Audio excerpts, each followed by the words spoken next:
अभी देखो महायुद्ध प्रारंभ है। अभी देखो 3-4 साल से महायुद्ध चल रहा है, उसका भी अंत नहीं देखा गया है।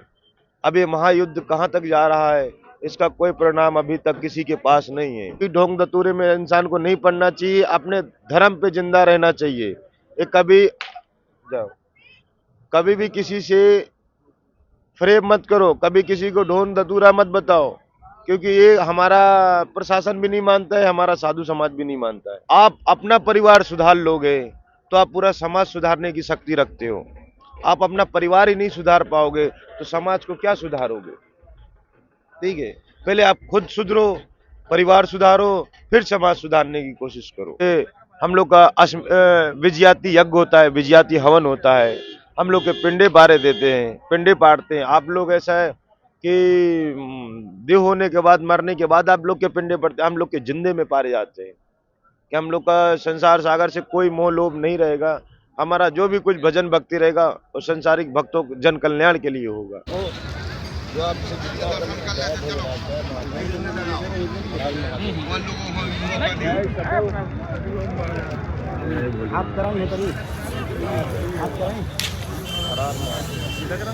जय बाबा, जय बाबा।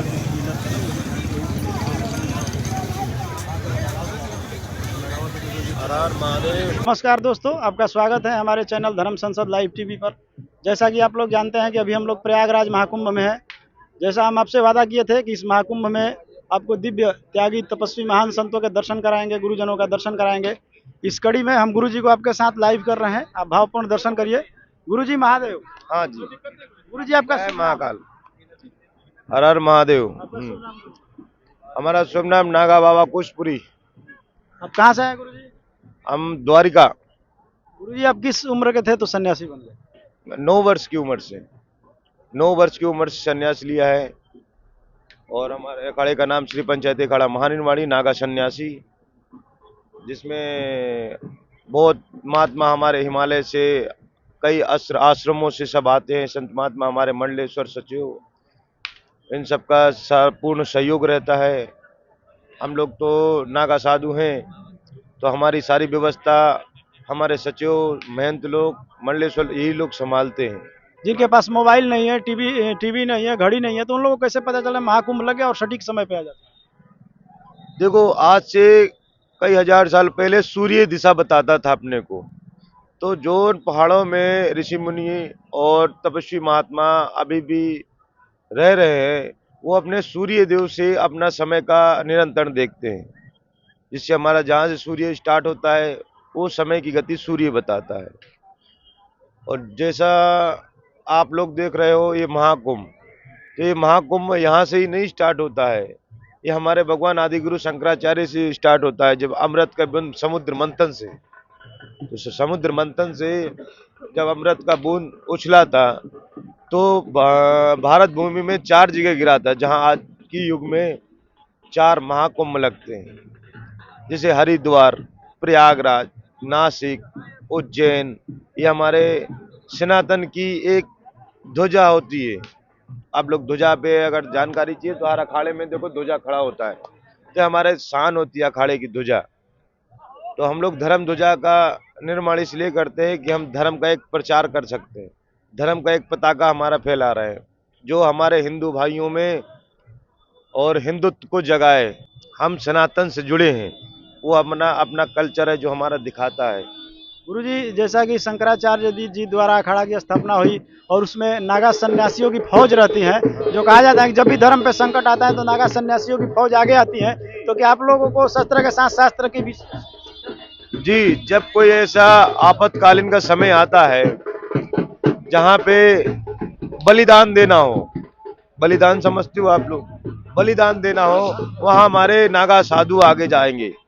जहाँ बोले जैसे हमारा मिलिट्री शासन है, पुलिस प्रशासन है, जब यहाँ पे जब बलिदान का समय आता है फिर हमारा साधु समाज आगे होता है कि जितना भी बलिदान होगा तो हमारा साधु समाज उसको बलिदान देकर उसको जीत के लाएगा।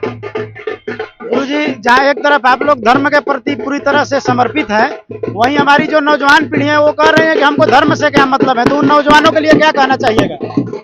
धर्म के लिए ये असामाजिक तत्वों के लोग हैं जो धर्म को गिराने की बहुत अपनों में रह करके ही अपनों के साथ धोखा करते हैं। कि हमारे सनातन से नहीं जुड़ा है, कि हमारे जो सनातनी है वो धर्म ध्वजा को फैला के रखते हैं, और जो असामाजिक तत्व के लोग हैं वो जो कहीं कहीं ऐसा होता है, महात्माओं के ऊपर कितने आरोप लगते हैं, तो महात्माओं का कोई साथ नहीं देता है।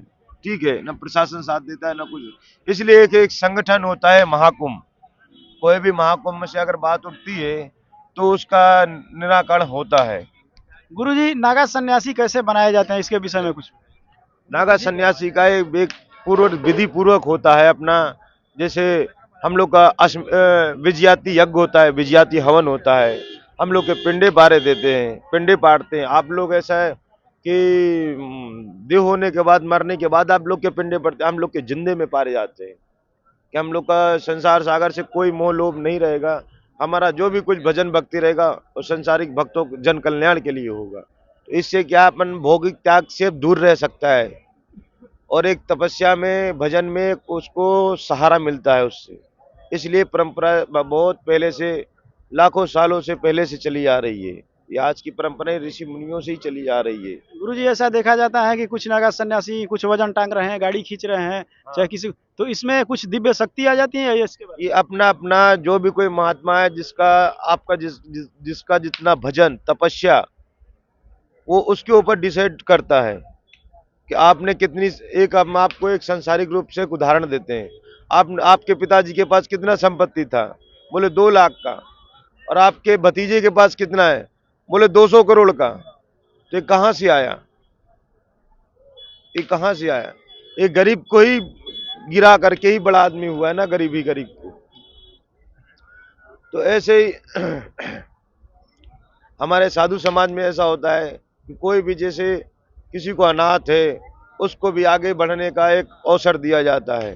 ठीक है, उसको अपने पैरों पे खड़े होने की शक्ति दी जाती है, उसको आरती पूजा भजन भक्ति सिखाया जाता है। गुरुजी, क्या जितने नागा साधु हैं सभी लोग अपने लिंग पे वजन टांग सकते हैं या कुछ विशेष हैं जो अभ्यास करते हैं? नहीं नहीं, ये अभ्यास से नहीं होता है, सब गुरु महाराज की अधीन शक्ति होती है। ये सब शक्तियों के ही बल पे होता है कार्य। गुरुजी, जहाँ एक तरफ लोग भी भोग विलास में इतने व्यस्त हैं, जितनी भोग विलास की वस्तुएं बढ़ती जा रही हैं, मन अशांत होते जा रहा है, तो मन शांति के लिए क्या करें? प्रभाव है युग का, ये युग का प्रभाव है। आज से कुछ साल पहले कितना मर्यादा थी, अभी वो मर्यादा आपको नहीं मिलेगा। ठीक है, मर्यादा खत्म हुआ, इससे धर्म का और थोड़ा मनोबल कमजोर हुआ। अगर अब आप अपना परिवार सुधार लोगे तो आप पूरा समाज सुधारने की शक्ति रखते हो। आप अपना परिवार ही नहीं सुधार पाओगे तो समाज को क्या सुधारोगे? ठीक है, पहले आप खुद सुधरो, परिवार सुधारो, फिर समाज सुधारने की कोशिश करो। गुरुजी, जैसा देखा जाए कि हमारे भारत से अफगानिस्तान कट गया, पाकिस्तान कट गया, बांग्लादेश कट गया, अभी एक व्यक्ति, एक समूह है जो धर्मों का, उनका जनसंख्या बहुत ज़्यादा बढ़ते जा रहा है। तो ऐसे में भविष्य क्या होने वाला है नागा सन्यासियों का और सनातन धर्म? कुछ नहीं होगा। अभी देखो महायुद्ध प्रारंभ है। अभी देखो 3-4 साल से महायुद्ध चल रहा है, उसका भी अंत नहीं देखा गया है। अब ये महायुद्ध कहाँ तक जा रहा है, इसका कोई परिणाम अभी तक किसी के पास नहीं है।